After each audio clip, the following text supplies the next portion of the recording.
জুবিন গাৰ্গৰ গান আপোনালোক ভাল নালাগে, তেওঁলোক হিন্দু হল বুলি আপোনালোক তেওঁলোকৰ গান নুশুনে।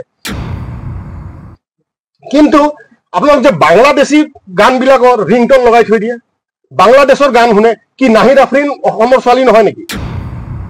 পৰ্যটকসকলক মুছলমান সন্ত্ৰাসবাদীয়ে নাম সুধি সুধি ধৰ্ম সুধি সুধি উৰ্দুৰ কালেমা পঢ়িব দিছিল, কালেমা পঢ়িব নজনা কাৰণে মাৰি দিলে। কয় যে যা তোৰ ভায়েক নৰেন্দ্ৰ মোদী কবি যে মূৰৰ সেন্দুৰ আমি মুচি দিম। যে য'ত য'ত এভিকশ্যন হ'ব লগা আছে পৰ্যায়ক্ৰমে এভিকশ্যন হৈ থাকিব। উচ্ছেদৰ সম্পৰ্কে পঞ্চায়ত নিৰ্বাচনৰ ফলাফলৰ দিনাখনে মই কৈ দিছিলো যে উচ্ছেদ এটা প্ৰশাসনিক প্ৰক্ৰিয়া আৰু নিৰ্বাচন গণতান্ত্ৰিক প্ৰক্ৰিয়া। আইন মতে য'ত য'ত উচ্ছেদ হ'ব লগা আছে উচ্ছেদ হ'ব, কাৰণ আমাক দেশে অধিকাৰ দিছে নাগৰিকৰ দেশৰ আইন উলংঘা কৰিবৰ কাৰণে দিয়া নাই। যিখিনি বৰপেটাৰ পৰা বাঘবৰ পৰা যিখিনি মানুহ আহিছে তেওঁলোক টেম্পৰাৰী শ্বেল্টাৰ ল'বলৈ আহিছিল যে আমাৰ চৰত পানী উঠিছে। যেতিয়া পানী নামি গ'ল তেখেতসকল যাব লাগিছিল নিয়মমতে, কিন্তু এই মাটি ভোগ কৰিবৰ কাৰণে তেওঁলোক থাকি গ'ল আৰু থাকি গোৱালপাৰা জিলাৰ গোটেই ৰাজনৈতিক অংকটোৱে নষ্ট কৰি পেলালে। আমাৰ কথাটো হৈছিল যে য'ত য'ত এভিকশ্যন হ'ব লগা আছে পৰ্যায়ক্ৰমে এভিকশ্যন হৈ থাকিব। কিন্তু আমাক উচতাই ল'লে কোনে? মই কৈছিলো দুদিন আগত বা দুদিন পাছত, মাজত এটা থিন লাইন দিছিলো ক'ৰবাত নেগচিয়েশ্যনত। দুদিন পাছত হোৱা বস্তুটো দুদিন আগত কৰাবৰ কাৰণে উচতালে কোনে? দম্ভালি কোনে মাৰিলে? সকলো বস্তু পাব্লিক ডমেইনত আছে। কে ৰচিদ আলম এটা কথা কয়, ৰচিদ মণ্ডলে আনটো কাম কৰে, মনে মনে থাকে কিন্তু কাম কৰে। এই যুঁজটো হৈছে ৰচিদ মণ্ডল আৰু ৰচিদ আলমৰ যুদ্ধ। ৰচিদ মণ্ডলৰ নিজৰ সমষ্টি নোহোৱা হৈ গ'ল, পশ্চিম গোৱালপাৰাত এতিয়া ST হৈ গ'ল। গতিকে পূব গোৱালপাৰাৰ পৰা ৰচিদ মণ্ডল খেলিব খোজে, কে ৰচিদে ভাবে নাই পূব গোৱালপাৰা তেওঁক খেলিব নিদিওঁ। এই দুজন MLAৰ যুঁজত এইখিনি মানুহৰ হাৰাশাস্তি হৈ আছে। আৰু যিখিনি বাকী আছিলে কে ৰচিদেতো কৈ আছে, আৰু কোনোবা কি কৈছে এইবিলাকতো চব পাব্লিক ডমেইনত আছে। ৰচিদ মণ্ডলে যিগৰাকী DFOৰ দিনত এইখিনিক মানুহক আনি বহালে, যিগৰাকী DFOৰ দিনত গোৱালপাৰা জিলাত বনধ্বংস হল, সেইগৰাকী DFO এতিয়া উকালতি প্ৰেক্টিচ কৰে। ৰচিদ মণ্ডল এণ্ড কোম্পানী সেইগৰাকী উকিলৰ ওচৰত গৈ গভৰ্ণমেণ্টৰ এগেইনষ্টত কেছ দিছে।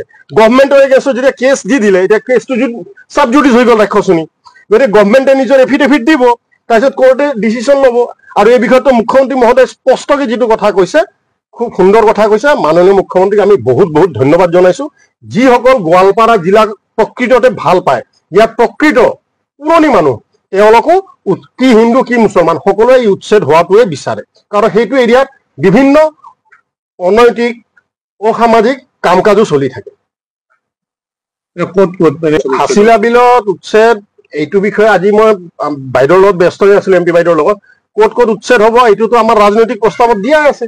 শ্ৰী সূৰ্য পাহাৰ বেদখল হৈ আছে, শ্ৰী সূৰ্য পাহাৰ নিচিনা পবিত্ৰ স্থান বেদখল হৈ আছে, উৰ্পদ বিলৰ নিচিনা বিশ্বত এনেকুৱা ধুনীয়া লাখ লাখ পদুম ফুলা জলাশয় নাই, সেইটোত দখল হৈ আছে। কুমৰি দখল হৈ আছে, হাছিলা দখল হৈ আছে, ধামৰৰ যিখিনি দখল আছিল সেইখিনি বেদখল হৈ গ'ল।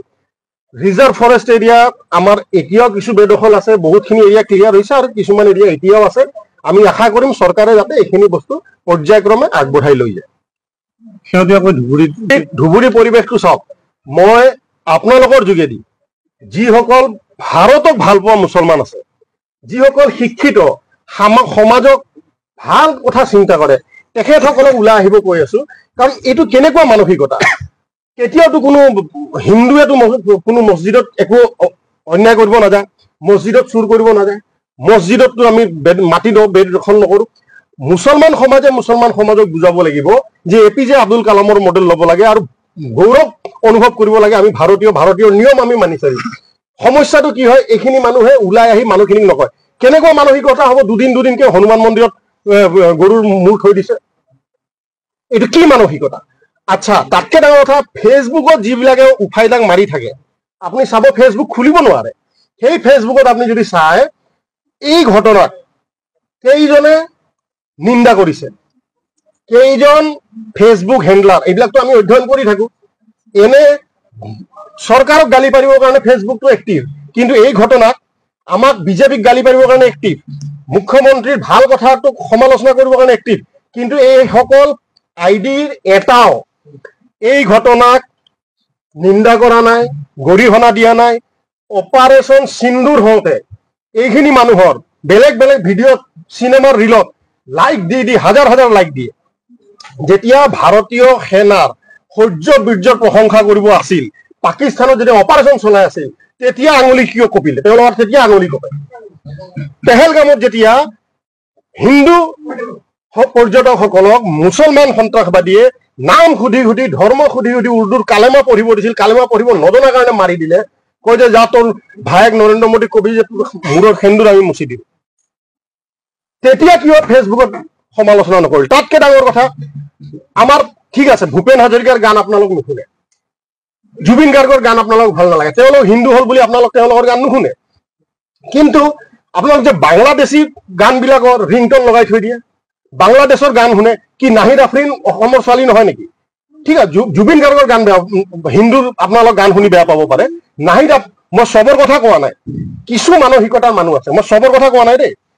আপুনি চাব কলাৰ টিম বাংলাদেশী গান শুনিব, বাংলাদেশী গান, বাছত উঠিব বাংলাদেশী গান। আৰু নাহিদ আফৰিন তাই ভাৰতীয় পৰ্যায়ত গান গাইছে, নাহিদ আফৰিন মুছলমান ছোৱালী হয়, তাইৰ গান কিয় নুশুনে? অলপতে নেকিবে ইমান ধুনীয়া জিকিৰৰ প্ৰফেট আমাৰ নবীৰৰ লৈ ইমান ধুনীয়া গান লিখিলে, কিমান সুন্দৰ গান হৈছে, কিয় নেকিবৰ গান নুশুনে আপোনালোক? নেকিবৰ গান ঠিক আছে, নেকিব আৰু নাহিদ আফৰিনটোতো অসমীয়া ছোৱালী হয়, অসমত অসমীয়া গান গায়, সেইটো কিয় নুশুনে? শুনিব বাংলাদেশী গান। আৰু মডেলটোতো ওলাই গ'ল, এইখিনি মানুহে বাংলাদেশী গান শুনে, বাংলাদেশী টিউন ৰাখি থৈ দিয়ে, আৰু পোষ্টাৰিং যোৱাকালি বাংলাদেশৰ হৈ কৰিলে। গতিকে এইটো গৰিহণাযোগ্য। গোৱালপাৰা জিলাত যেটো উচ্ছেদ হৈ আছে, মই ৰাইজক কৈ দিছো, এইটো আপোনালোকৰ দুটা এমএলএৰ মাজৰ কাজিয়া। 2026ত কোন ইয়াতে এমএলএ দাবিদাৰ হ'ব, কোন এমএলএ হ'ব, কিন্তু মই আপোনালোকৰ যোগেদি কৈ দিছো 2026ত মাননীয় মুখ্যমন্ত্ৰী ডক্টৰ হিমন্ত বিশ্ব শৰ্মাৰ নেতৃত্বত আৰু দিলীপ শইকীয়াৰ নেতৃত্বত গোৱালপাৰা জিলাত কংগ্ৰেছৰ চিম্বলত এটা এমএলএ আমি জিকিব নিদিওঁ।